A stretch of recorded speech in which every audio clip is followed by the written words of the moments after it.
Well, hey, good evening, everyone. It's been a little while since we've been on a live stream here. We'll wait a couple minutes and see if anybody pops on.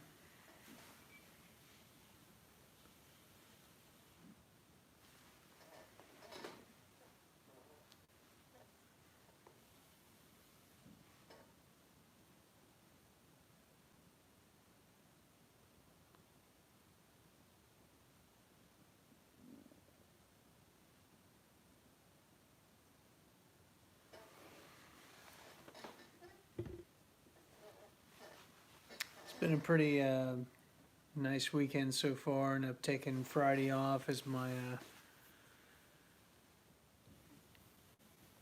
Hey, Frank, man. Glad to see you on, man. It's my 21st wedding anniversary, November 6th.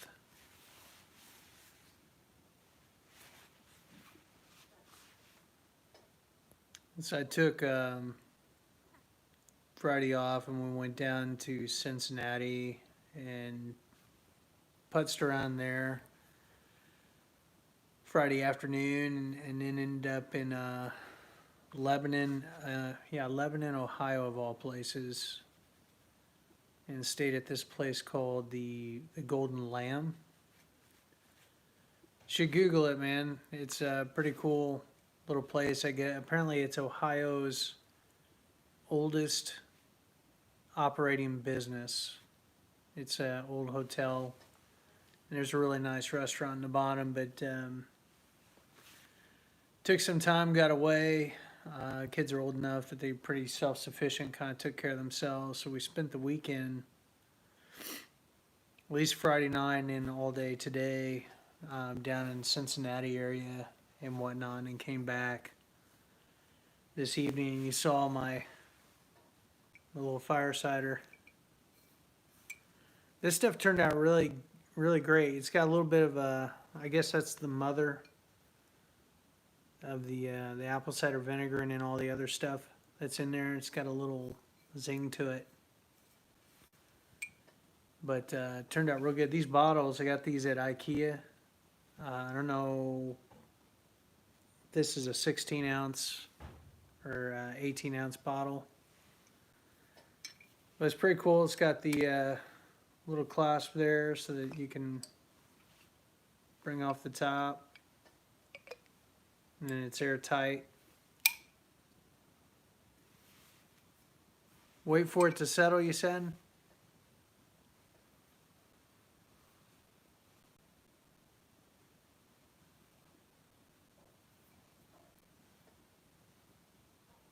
Yeah, we'll have to see how that turns out. I'm curious to see like how long this will keep. You know, like is it a couple months? I heard you don't have to refrigerate it. I mean, essentially just put it in a dark cupboard, you know, like you would apple cider vinegar. But it's got a real nice taste. What I'll have to do is see if I can get you a bottle of this. I need to get some more of these from IKEA. We went to IKEA Friday afternoon. They had all kinds of cool stuff there. I think these are about $2 a piece, something like that. They weren't that expensive. Glass. They had larger ones too, but I honestly didn't think I was going to get that much out of the batch that I made.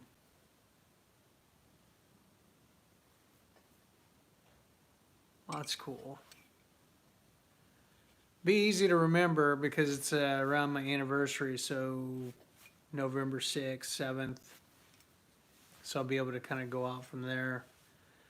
But I'm going to try to take a sip of this each day, you know, a couple ounces, and try to boost my immune system because every year I usually get in some kind of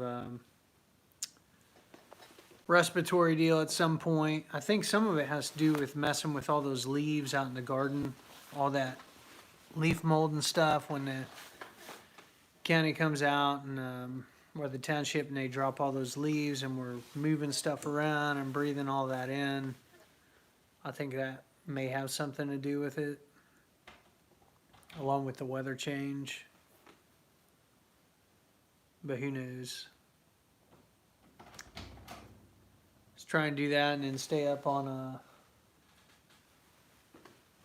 vitamin C and taking some vitamins and stuff like that. It's cool you got your camper, like things are heading in the right direction there. What's the weather like over there? Is it still freezing cold? Or has it gotten warmer?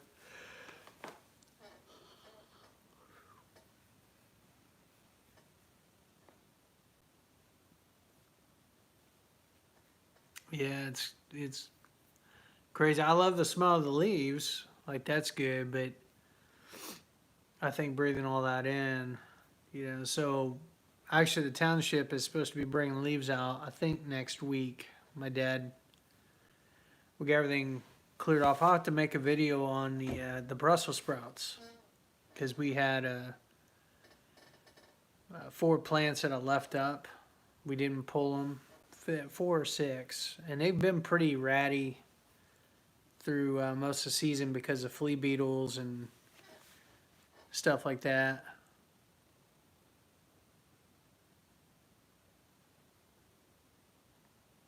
Yeah, that's cool. It's like 70s here. This time last year it was like in the 30s. It's pretty cool. 30s, 40s, 50s, something like that. So yeah, we got some leaves coming out next week. I think my dad's gonna try to have them dump them instead of just dumping them one big pile in the middle.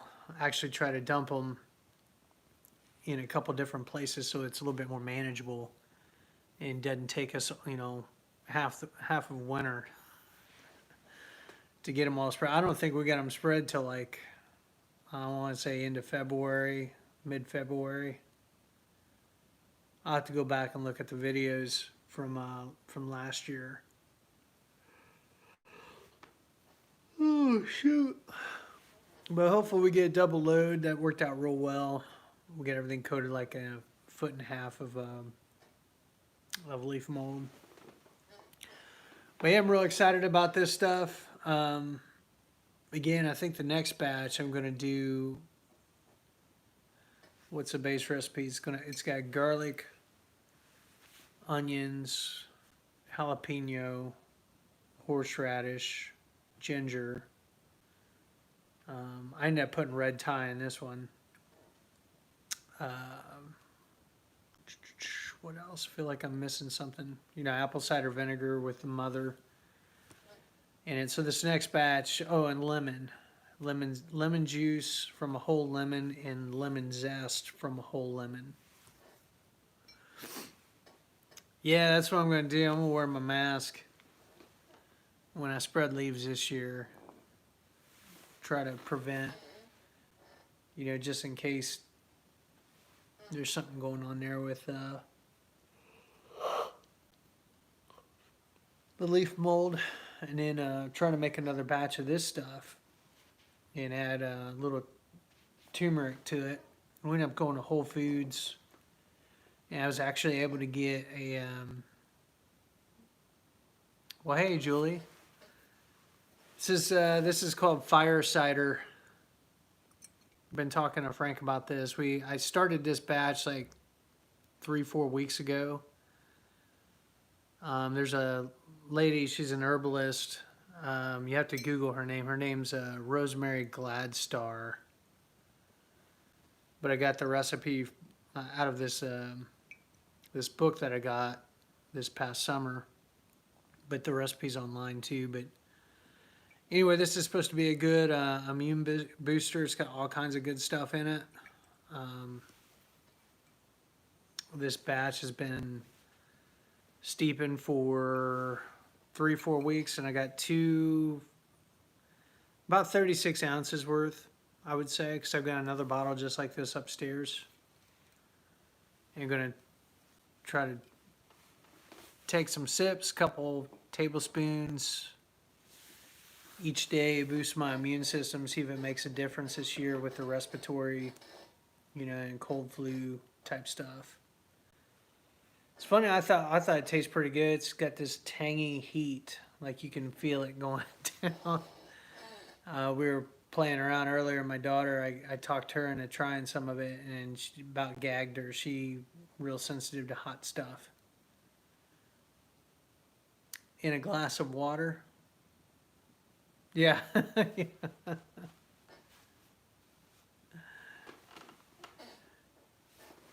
Yeah, I wouldn't add this to. I would just drink it straight, like a tablespoon, 2 tablespoons of this. At least that's what it did tonight. It didn't make me sick. It's got a good smell to it. Like it didn't smell like rank or a good mixer. Yeah, I got a. Actually, one of my bosses, he was joking around. He's like, "Yeah, I'll make a batch of this and add some bourbon to it." So I'm not gonna do that, but I think there's something to it. Just the power of herbs and stuff, and would definitely want to learn more about it, or maybe I can make some stuff up and be a little more proactive with things and improve, overall health. Oh, this winter.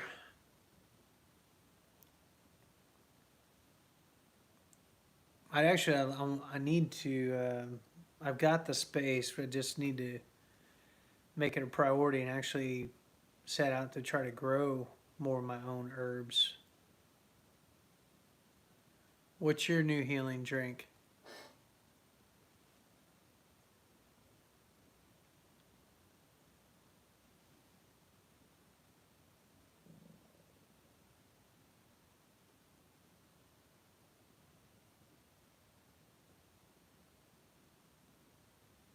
You got Frank and I curious now.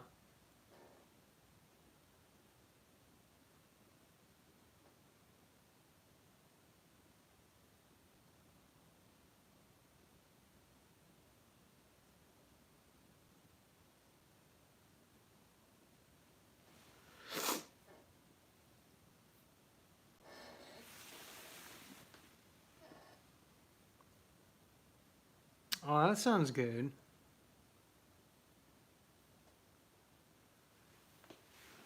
Yeah, that's the other thing you can add to this. If it's you can add honey to this as well when you go to drink it.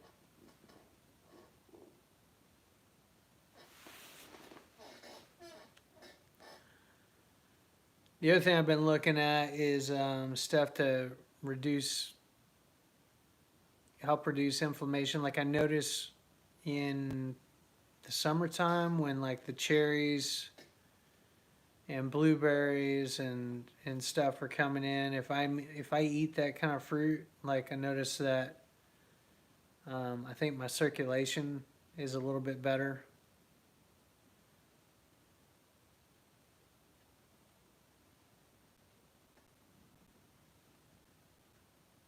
So, anyways, looking at that, I've got I'll have to try that.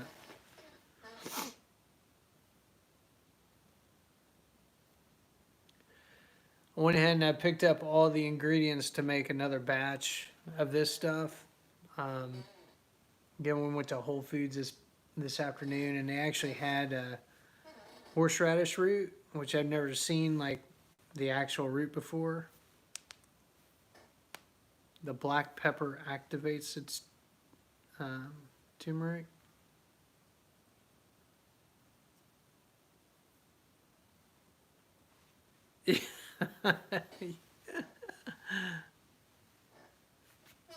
Yeah, I wouldn't make coffee this late unless it's decaf. Sometimes caffeine doesn't bother me. Like I can, it really doesn't matter like what time of day I drink it. Other times it does. Yeah, that live horseradish is pretty good. I mean, the thing is about that big and about that, a couple inches around.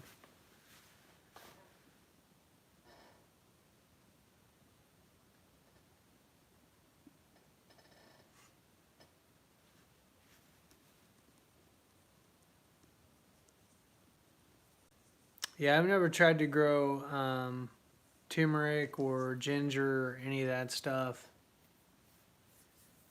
I think it would be kind of neat to try that stuff out though, um, and kind of see again if I could grow a few more herbs.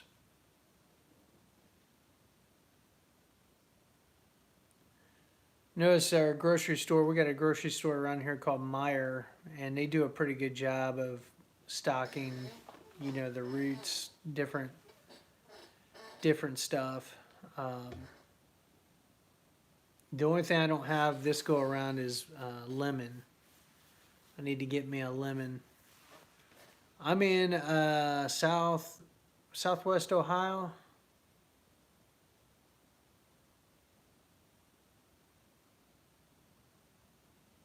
Now I heard horseradishes can be invasive.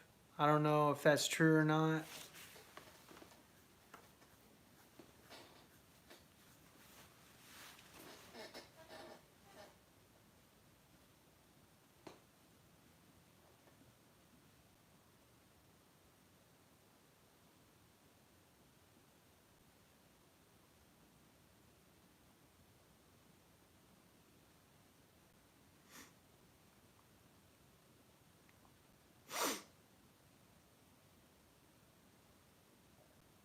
Oh, where are you at, Julie? Yeah, Youngstown's not that far from me.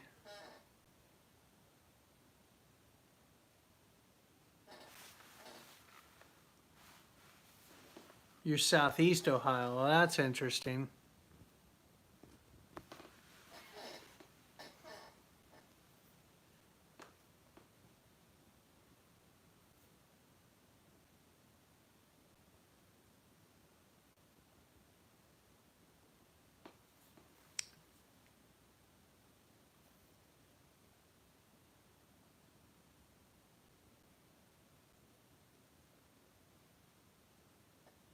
You're in Washington State. Oh, that's awesome.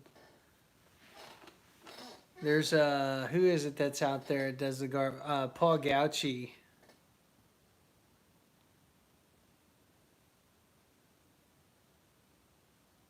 Oh, sorry to hear that. That's not a fun reason to be in Ohio. But yeah, back to Eden gardening method. Paul Gauchi is out there in Washington State. Actually, I thought it'd be kind of neat to go out and actually see his farm and like what he's doing out there.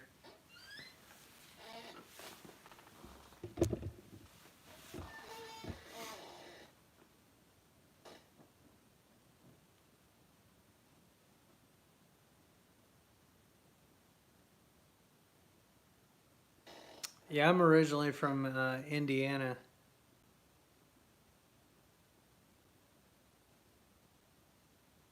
Yeah, Paul's got some good. He's got some good videos. I haven't watched him lately, but I've tried his method. I tried the Back to Eden, and the first year I did it, like I got a bunch of wood chips in.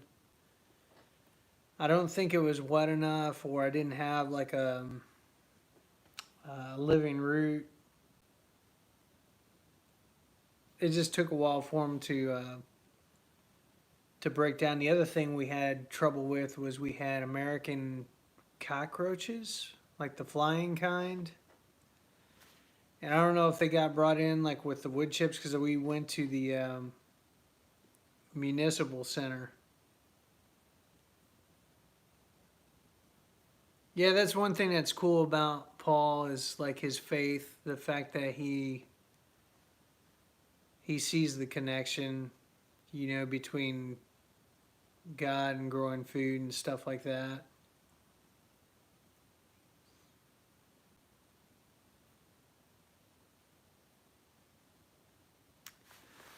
Yeah. Anyway, with the cockroaches, I end up getting rid of them. I end up using that boric acid powder or whatever it was, because they tend to gravitate to one area of the garden, and so I kind of dusted that area pretty good.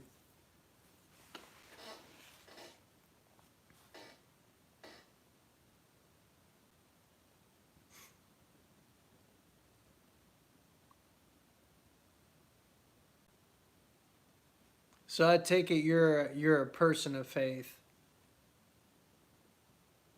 Frank and I are people of faith.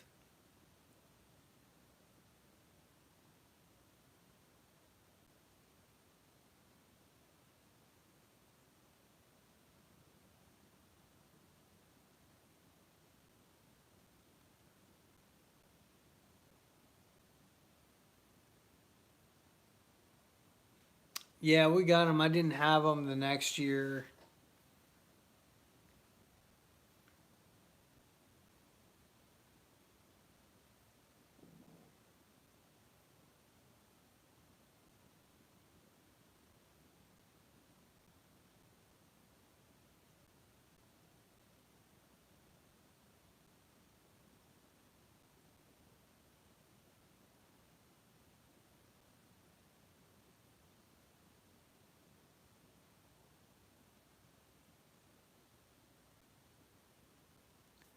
Yeah, faith is yeah,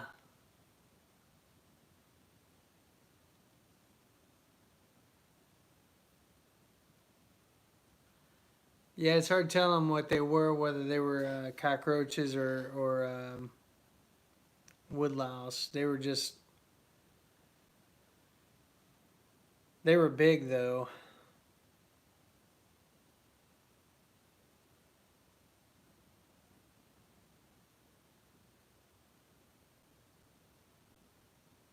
Well, Julie, I appreciate you dropping by. Yeah, I don't have a lot of. I mean, I'm not like super active on here. I mean, I make a video every, I don't know, a couple weeks or at least one a month or something like that. And I've been on YouTube for a long time, but I don't know. I'm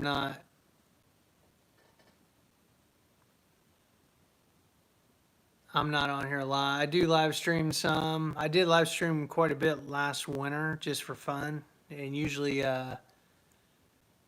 Frank was on here. Maybe Frugal Prepper is another one who jump on and talk to me and stuff. We hang out because we live in the same town. Yeah, that's the crazy thing. I got all these subscribers and stuff, but like, I don't know, like there's not a lot of engagement with the videos. I don't know if the content's just not compelling.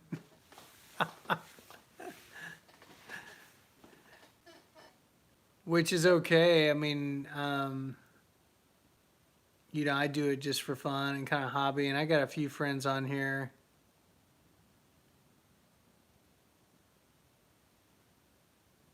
Like Frank. Actually, what was real cool, Julie, was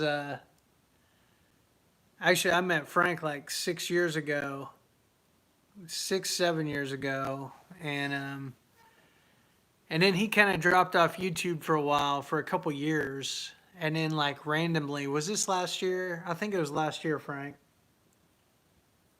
It was last year, year before. Anyway, randomly he just pops up on. Yeah, I think it was last year. He pops in on one of my live streams, and is like, "Hey, you remember me?" Blah blah blah. And I was like, "Yeah, I remember you." And we just kind of picked it up where we left off and stuff like that. It's kind of cool reconnecting with him.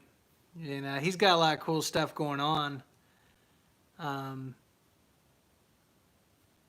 he might text a little bit in here, but he got an RV and he's refurbishing this RV he lives in out in Colorado, He was actually texting me tonight because we text each other too, and sharing plans where he's got plans to wire, um, make it electric, like make it to where it'll run on several sources of power, where you could run off solar or wind or electric or whatever. Getting like a battery bank and all that's going to cost him a couple $1,000 to get it equipped. But then once he's got it set up, he's good.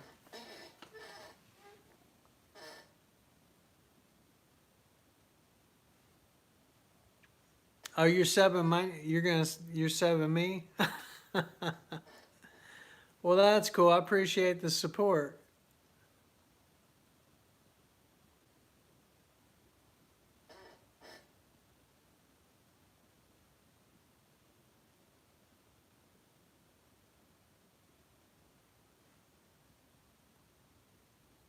So, Julie, do you garden? I take it you do.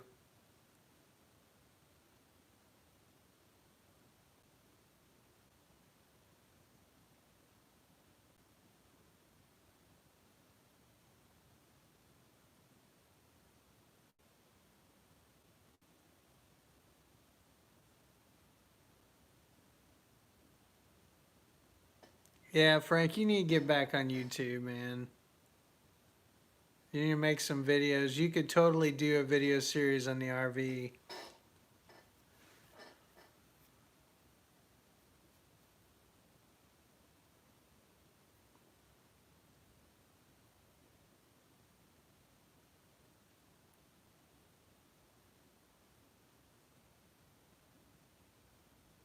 So you definitely garden. That's cool.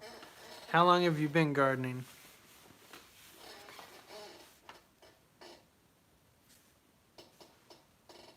That's awesome. How big of a garden do you have?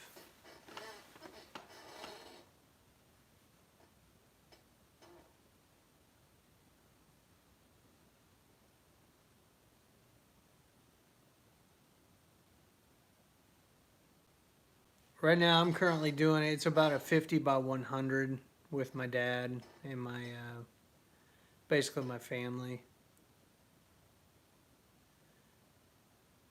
What is EM into M this year?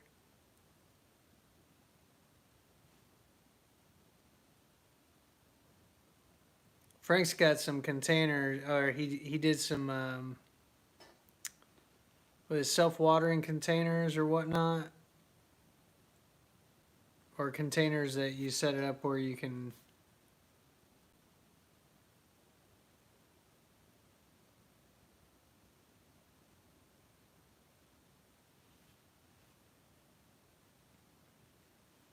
Well, that's cool.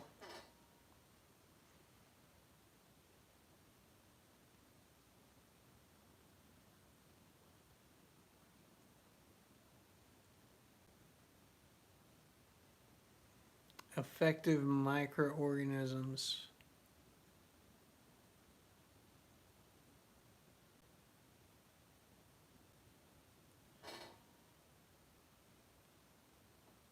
Oh, to grow. Yeah, yeah. There's a whole. I've been studying that a little bit, and I want to get more into it because that's really. If you can get to that point where, like, I guess they call it regenerative agriculture.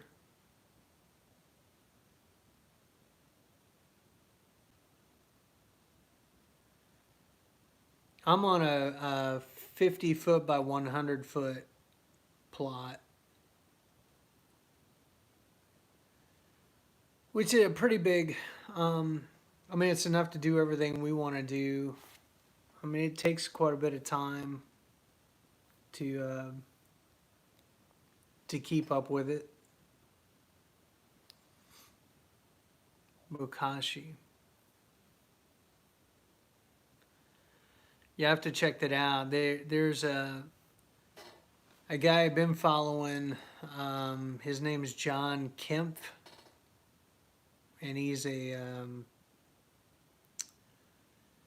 basically a regenerative agriculture consultant and goes out and he kind of specializes in more like commercial operations, but he'll go out and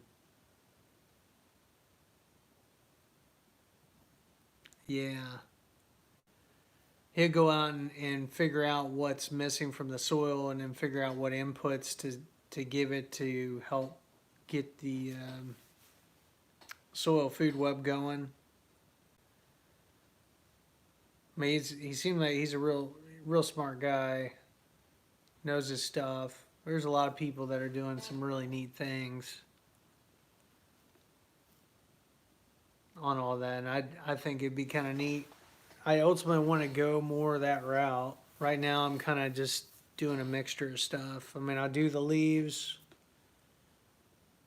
in the fall, you know, and then I'm trying not to minimize my tilling. We actually got a tool. I've got a video on it. It's called the Earthworks Auger. I think that's what the name brand is. But that thing was a back saver. That thing was awesome. And basically did no-till, where I just took that auger and drilled holes where we wanted to plant, like everything that I had potted. Korean natural farm, yeah.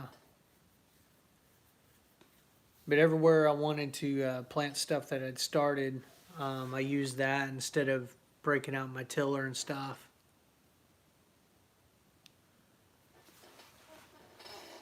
Yeah, hugelkultur is really neat too. Um, I'm intrigued by that method as well. The idea you get was you dig a trench, put a bunch of logs in it, bury them, you know, and then over time the logs break down and like depending on how big of a hugelkultur bed you build, you know, those beds will go 20, 30 years depending on how much you got, and they just get better and better as everything's breaking down. You don't have to water near as much because the wood core is absorbing the rainwater or whatever you're doing. I mean, there's so many different ways, really, to grow stuff, cultivate stuff. One thing we were talking about at lunch today, my wife and I,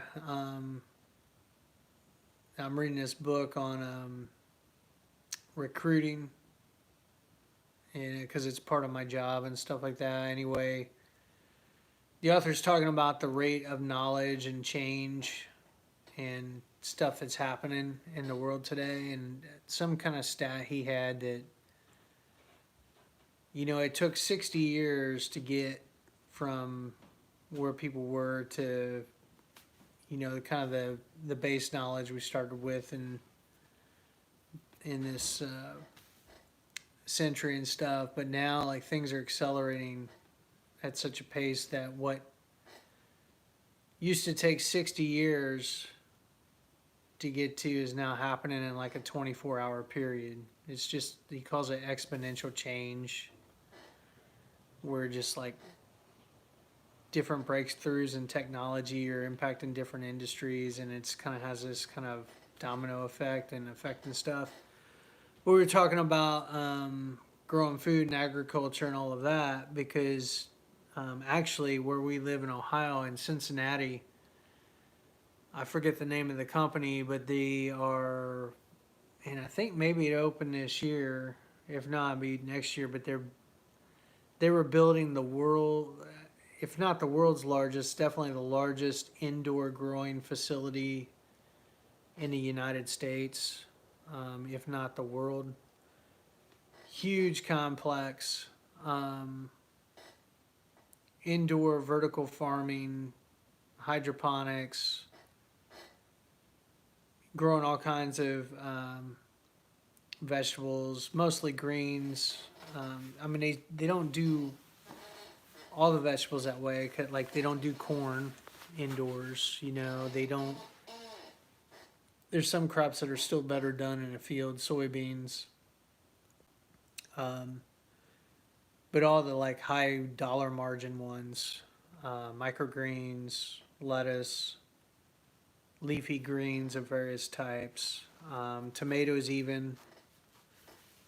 All this stuff's being done indoors in like a closed loop system where they're like recycling water, they're controlling the environment, the temperature, they're controlling the lighting by different spectrum, whatever. They're controlling pests because the pests just aren't present, like they eliminate pest pressure and all of that. And they able to grow this stuff really quick, like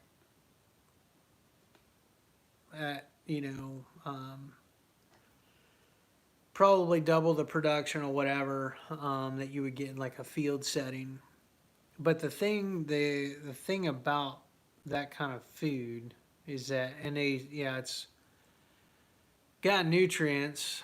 It's healthy because they're giving it nutrients through hydroponics and stuff like that. But you're not the quality of it. Um, I don't think probably is as good as like something grown in a field setting, because you are bypassing the whole soil food web. You're bypassing the microorganisms that are kind of key to our health. I mean, part of the benefit of eating stuff that's grown from a garden, that's in a field setting, like that's coming from soil and stuff, is that the produce itself has microorganisms on it.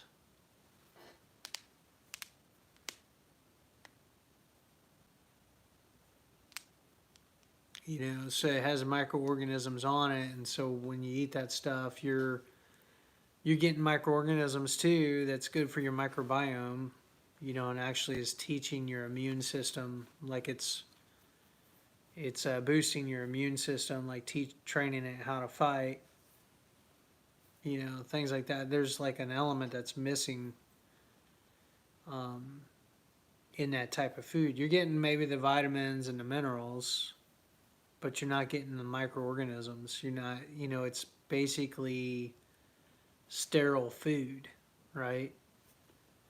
Um, which ultimately is going to make people, I think, probably more susceptible to illness and things of that nature. So we were just talking about that, like, big corporations are moving in that direction. The idea is, you have these big facilities, kind of like what Amazon has done, where like every 50 mile, they've got a facility within 50 miles of every major, yeah. I think it's within 50 miles of every major city in the United States. They've got like a warehouse or distribution center where somebody orders something and they can get it next day, or 2 days, Amazon Prime. And how they're doing that with food. They were wanting to build these big indoor warehouse, closed loop system, growing centers where they can grow all this stuff up, they can bag it, package it, and they can run it out to the supermarkets that are nearby and stuff to turn it, turn a profit, sell it, and stuff like that. And in some ways you can view that, well, that's going to impact like traditional agriculture, like especially organic farms and stuff like that, could potentially, right? Because if the supermarket is having to pay X amount of dollars to a grower who's growing stuff in a field setting versus, a corporation, or maybe they own their own food center.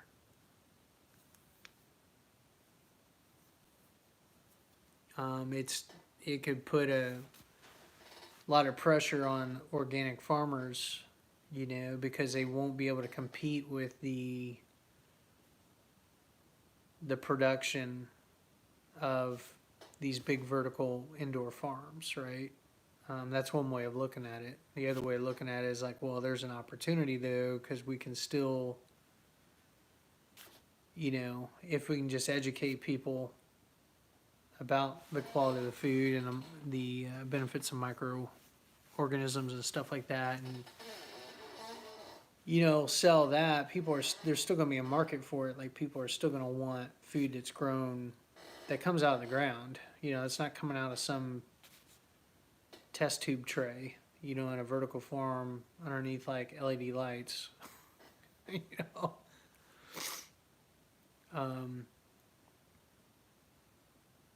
I mean, what they're doing is it is impressive. To Frank's point, what he just put there in the comment, I mean, it is impressive. I mean, they've got,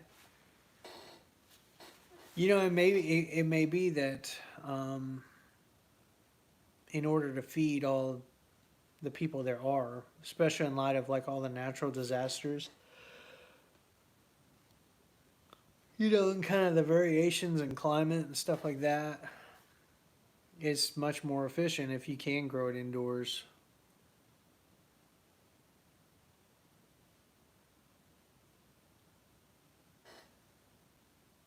But anyway, we were talking about all that over lunch and just thinking about like what opportunity might there be, like where, if all these industries are being disrupted, where's the niche? Like where is there an opportunity, maybe to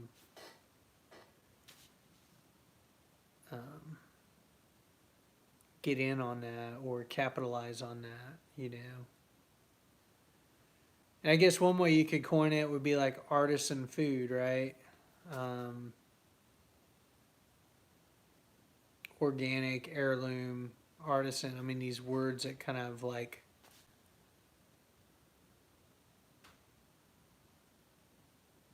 communicate quality, resonate with people. Yeah, it was kind of cool. I think she was kind of indulging me, right? I mean, gardening's a lot more, and she supports me in that stuff like that. Mainly will help me process at times the produce and things that we're bringing in. But for me, it's more of a passion. I mean, I really enjoy being out there, and it's just fun. It's fun to take something so small, a little seed, put it in the ground or put it in your little grow tray to start your seed starts, and watch that thing just take off. And within 4, 6, 8 weeks, be ready for the outdoors. And then it goes from being like a little plant, to this huge thing, and produces way more than. It's just incredible, really. Yeah, say let us ramble. Oh shoot. Yeah, it's been good. Been good for the kids too. Frank can relate to this, like just working with the kids outside and doing stuff with them. It's kind of a teaching opportunity. But there's so much to learn. There really is. I mean, I've learned quite a bit over the years, but there's just so much more to learn. I mean, there's a lot of cool things that people are doing, to make things more efficient. And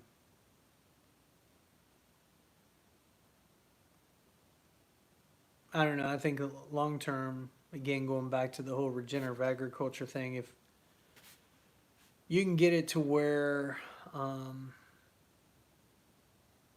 you don't have the weed pressure as much, and you can keep putting more into it than you're taking out of it year after year, um, you're going to be in real good shape. I mean, it's kind of like a bank account. It's going to have a compounding effect where each year things are just going to get better and better. The soil fertility.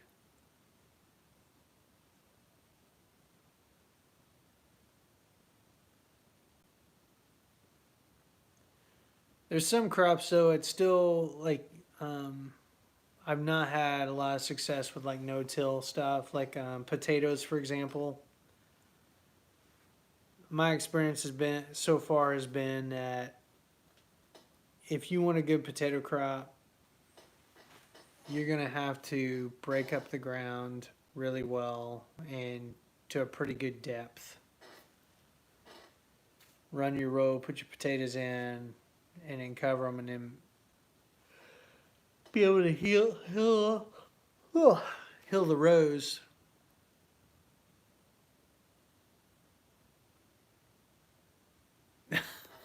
You make some coffee. Yeah, I should make some coffee. That or I need to go to bed. What time is it? It's 11:15. That's crazy. Oh, one thing that's crazy. This is totally offhanded, but so I entered a tomato growing contest this past summer. Actually, Mrs. Green Thumb. You Google her channel. She live streams all the time and whatnot. It's got a kind of neat little community. Anyway, popped over. She'd been jumping on some of the live streams this past winter and invited me to be part of that little competition. And I think the idea was you could start after April 2nd to like October 31st. And you had to make 3 videos.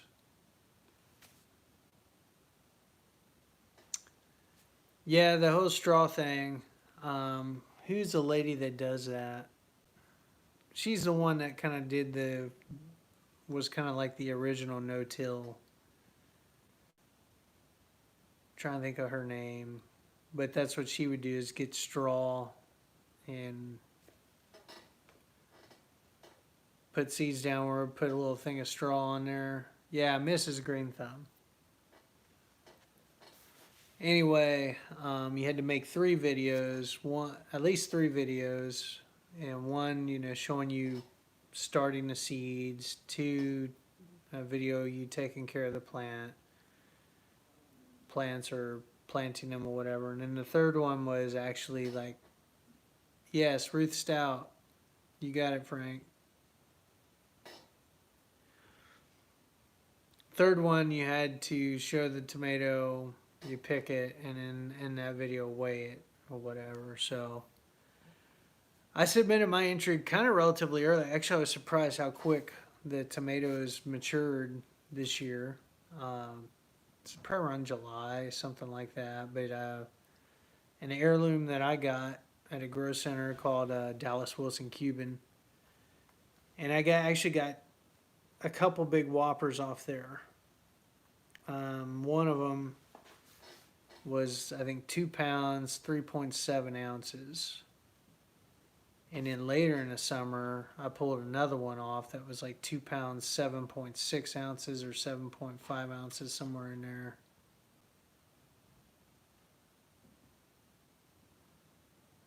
Oh, that's interesting. I have to try. Might have to try something different. The potatoes, experiment a little bit. Well, I thought I won the contest because when I was going through the videos, I didn't see anybody. I think the closest one was like 1 pound, like a pound. It was at least a pound less than what I had submitted, right? Well, I guess she announced the winner tonight. Maybe I did something wrong in my video that disqualified me, or who knows, but wasn't even in the top 3. I was like, that's not right. So anyway, I'm gonna have to pop over there. I'm gonna have to ask her what I did wrong, or maybe because I made my video so early in the summer, she either forgot about it or overlooked it. But so anyway, I think first prize was like 50 Canadian dollars. So no biggie. I don't know what that really equates to. Is that like 12, 15 American dollars? I don't know what the conversion is of that, but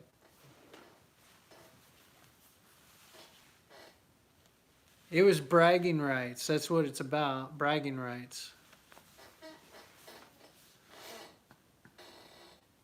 My kids were all bummed because they thought I had won too. Yeah, I have to ask her what's up with that. I don't know if I did something to offend her or whatever.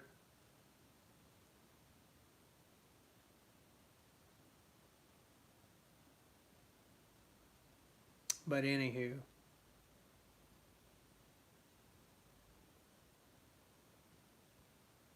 back to reality. I have to check that out. I remember seeing a video of her. She was probably in like her 80s or 90s.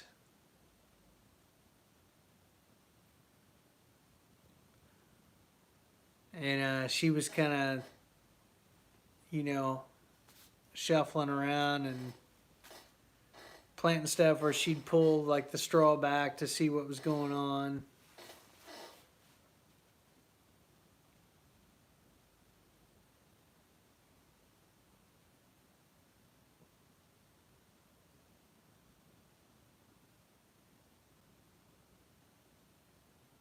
Yeah, like I said, that was like 12, $15, so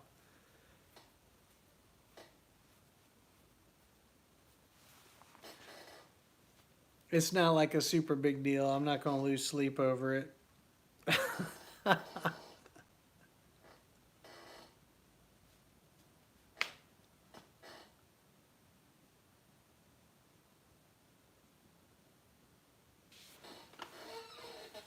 Well,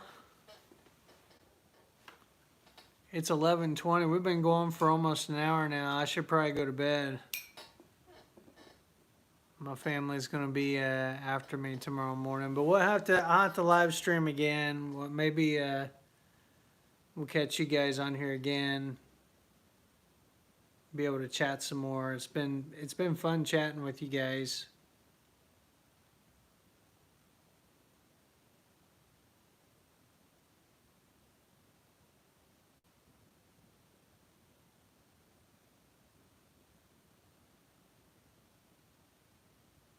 Yeah, it is. That's one thing when I look at Paul Gauchi's channel. Like he's got a lot of greens and stuff like that, but you don't see him talking a lot about tomatoes. I think one time I saw something and he had it kind of rigged up, but yeah, it's difficult. If anything, you got to grow the smaller varieties like the cherry tomatoes or the smaller ones, the ones that are going to fruit sooner or that are geared. There's a couple of varieties. There's one, if you haven't tried, it's called a Zorchka.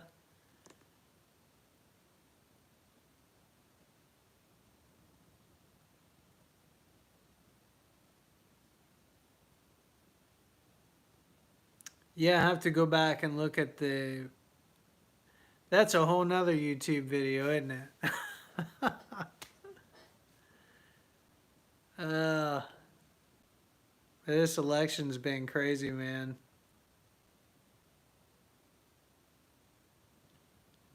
Well, that's a topic for another night, I think. But I'll have to go back and listen to his acceptance speech and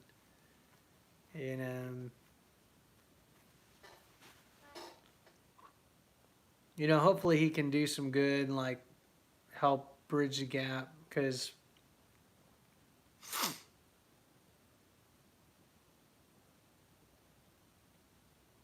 yeah. Well, hey Julie, we'll catch you another night. Hopefully I'll see you again. And Frank, I catch you later too, man.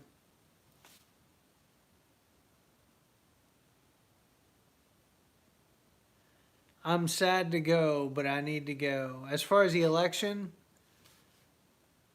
I'm relieved, that it's over. Yeah. I'm relieved that the election is over. Um, Hopefully, like I said, Biden can bridge the divide, and help unite the country. Because that's one thing with Trump. He he did a really good job at polarizing people and dividing the country. So anyway, I'll catch you guys on the next one. Maybe we'll talk about that on the next video or something. But it's been good chatting with y'all. I'll catch you guys on the next one. Good night.